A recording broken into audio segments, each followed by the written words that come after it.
Hi, I'm Barb. I'm also known as Meeple PhD on Instagram, Twitter, and Facebook, and I blog at meeplephd.com.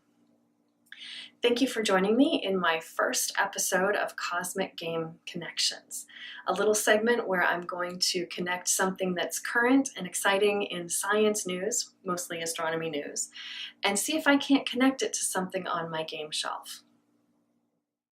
Today I thought I might look at the Mars helicopter. The Mars helicopter is a newly announced technology demonstration that will be going up on the Mars 2020 rover. JPL just announced this. Mars 2020 has been planned for a while. It is a rover that will be going to Mars, launching in, you guessed it, 2020. The fact that they're adding on this technology demonstration just makes it that much more awesome. The Mars helicopter is exactly what it sounds like. It's this little tiny helicopter that they're going to try out on Mars. Now, why do they need to try it out? I'm not an expert in flight, but I've had enough physics to know that in order to fly, you need an atmosphere. Because in some way, the wings on a plane or the blades on a helicopter are manipulating the air in order to get lift to take off. The problem is that Mars has only 1% of Earth's atmosphere.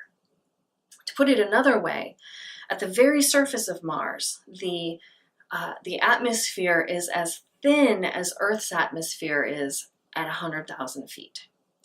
And on Earth, the record height for flying a helicopter is 40,000 feet. So it's a bit of a gap there. You know, we haven't flown a helicopter on Earth in such thin atmosphere. The clever folks at JPL, however, think that they have got this solved. They have a tiny, like softball-sized aircraft, and it has these rotors that spin 5 to 10 times faster than a rotors on a normal helicopter, and they've made it as light as possible.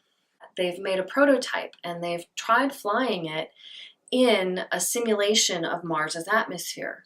And so far they've been able to get it to fly, at least for short periods of time. The problem, of course, is we won't know if it works on Mars until we actually try it on Mars. Why is this exciting? Why do we care about having something like an aircraft on Mars? When you design a rover, you have to design it for any terrain. You don't want it to get stuck by a rock or unable to get out of a sand pit or something like that.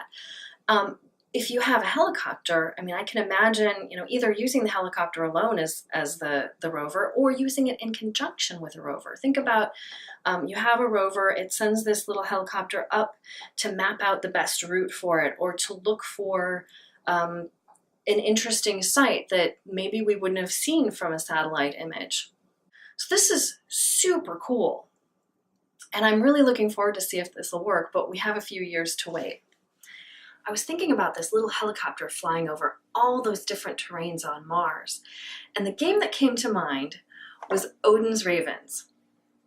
I know this is an older edition. It's been on my shelf forever. If you go look for it today, it's going to look a lot different. But I think the gameplay is pretty much the same. Odin's Ravens is a 2-player game where each player controls a raven racing over different terrains, trying to get to the end first. Each player has a raven and a deck of cards. Those cards have terrains on them matching the ones that your ravens are going to be flying over. That deck of cards also has some Odin powers, which are ways to either screw with your opponent or to make your flight easier. The game is set up with 9 terrain cards put in front of each raven. In addition to these terrain cards, there are these magic way cards. You choose one at random, and it identifies 2 different card types. On a player's turn, they start with a hand of 5 cards.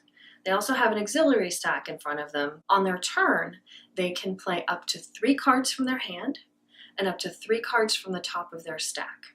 The actions they can play with these cards include playing a card matching the terrain of the next terrain that their raven needs to fly over, matching 2 cards that don't match that terrain as a wild in order to fly over that card, placing a card into your auxiliary deck, playing a card to the magic way, which basically just sits there till the end of the round, or playing one of your Odin cards.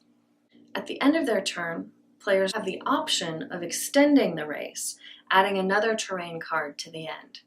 and they get to choose the orientation of that card, which could possibly make it easier for them to get further ahead of their opponent. This is also a good way that if you're losing, to try and extend the race so that you have a chance to catch up. As soon as one of the ravens hits the last card, the race is over. The player whose raven that belongs to gets points equal to the number of cards they're ahead of the other player, and whoever has the most cards played to the magic way gets an additional 3 points. At the end of the round, you check the total of the score, and if someone has 12 or more, they win, and you're done. If not, you set up another race and play again. So you can see why this game reminded me a little bit of that Mars helicopter with your ravens racing over these different terrains. The next time you take it out, just take a moment to think about Mars.